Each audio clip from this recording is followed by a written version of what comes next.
काय सांगणार बंटी दादा की या ठिकाणी वारंवार अपघात होत आहे मुक्ताईनगर परिसरामध्ये. रात्रीच्या सुमारामध्ये 12:30 वाजेपासून ते 1 वाजेच्या दरम्यान एक अपघात झालेला आहे. काल रात्री दुर्दैवाने एक अपघात झाला. त्यामध्ये पावरी कुटुंबातले यांचे दोन्हींचे मुलं अतिशय युवा दोन्ही मुलं होते. त्या दोन्ही मुलांचा भरधाव डंपरने असं चिरडलं त्यांना की त्यांच्या जागेवरच मृत्यू झाला. असं वारंवार ह्या मुक्ताईनगर शहरामध्ये घडत आहे.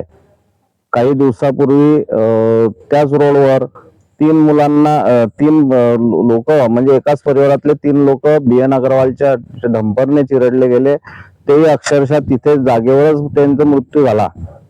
त्याची तक्रार आम्ही त्यावेळेस दिली, परंतु त्या BN अग्रवालला काय आश्रय आहे सरकारचं, पोलीस प्रशासनाचं आणि कलेक्टर महोदयांचं ते आमच्या लक्षातच येत नाहीये. त्याच्यानंतर तिथे त्यांनी प्रवीण पेट्रोल पंप समोर डिवायडर फोडून तिथे अनधिकृतपणे नॅशनल हायवेवर ब्रेकर टाकले. त्या ब्रेकरमुळे तिथे एक मोठा अपघात घडला. एका ट्रॅव्हलचा अपघात झाला. त्या अपघातामध्ये त्या ड्रायव्हरचे दोन्ही पाय कापावे लागले आणि त्याला बाहेर काढावं लागलं. त्याच्यातले 23 लोक जखमी होते. आम्ही फार मोठं आंदोलन तिथे केलं. रस्ता रोको जवळजवळ 1.5 तास हायवे जाम केला. सर्वांनी मान्य केलं का ते ब्रेकर हायवेवर लावले नको पाहिजे, डिवायडर तोडलं नको पाहिजे, परंतु शून्य कारवाई त्याच्यावर झाली. पोलीस आणि प्रशासन फक्त बघायची भूमिका घेत आहे. असं डिवायडर एखाद्या सामान्य माणसाने फोडलं असतं, शेतकऱ्याने फोडलं असतं, त्याच्यावर गुन्हे दाखल झाले असते, त्याला जेलमध्ये टाकलं असतं. परंतु BN अग्रवालचे इतकं लाल पुरवले जातात, कारण तो म्हणतो की माझं काही होणार नाही, माझ्या मागे नितीन गडकरीचा हात आहे, कोणीच माझं काही करू शकत नाही, असे BN अग्रवालचे माणसं खाजगीमध्ये आम्हाला सांगत असतात. तुम्ही किती काही करा, आंदोलन करा, काही करा, त्याचं काहीच होणार नाही. ते डिवायडर आजपर्यंत आज जवळजवळ 1.5 महिने झाले ते डिवायडर फोडलेला आहे. आउट साईडने त्यांच्या गाड्या जातात आणि आउट साईडने जाऊन परत आता 3-4 दिवसा पहिले एक मोटरसायकलचा अपघात घडला. त्याच्यामध्ये एक महिला मृत्युमुखी पडली. पोलीस स्टेशनला गुन्हा दाखल आहे. पिपरीच्या एका माणसाचा तिथेच अपघात झाला.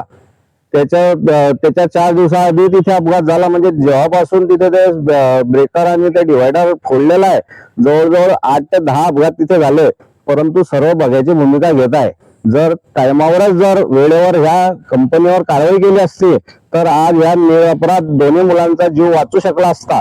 मुक्ताईनगरच्या आम्ही 82लाही निवेदन दिलेलं आहे का जे हा हायवेवरून जे म्हणजे शहरातून जो हायवे जातोय संभाजीनगर, तर त्या हायवेला ब्रेकर टाकावे शहरामध्ये ठिकठिकाणी आणि त्या स्मशानभूमीजवळही ब्रेकर टाकावे, जेणेकरून स्पीड कमी होईल. परंतु असं काही न केलं त्यांना ते पत्र आमचं केराची टोपली म्हणजे त्याला कचऱ्याची टोपलीमध्ये टाकून दिलेलं असं वाटत आहे.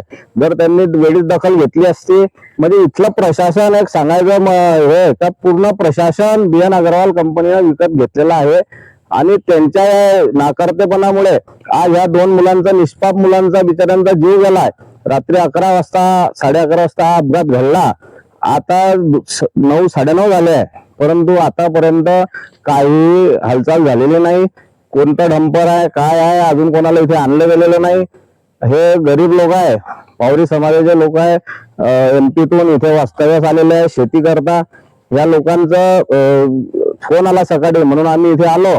आता आमची भूमिका अशी राहील का जर काही वेळात जर यांनी पोलीस प्रशासनाने त्या डंपरवाल्याला आणलं नाही, त्याच्यावर गुन्हा दाखल केला नाही, तर आम्ही आता रस्ता रोको आंदोलन त्या जिथे घटना घडली तिथे करणार आहे.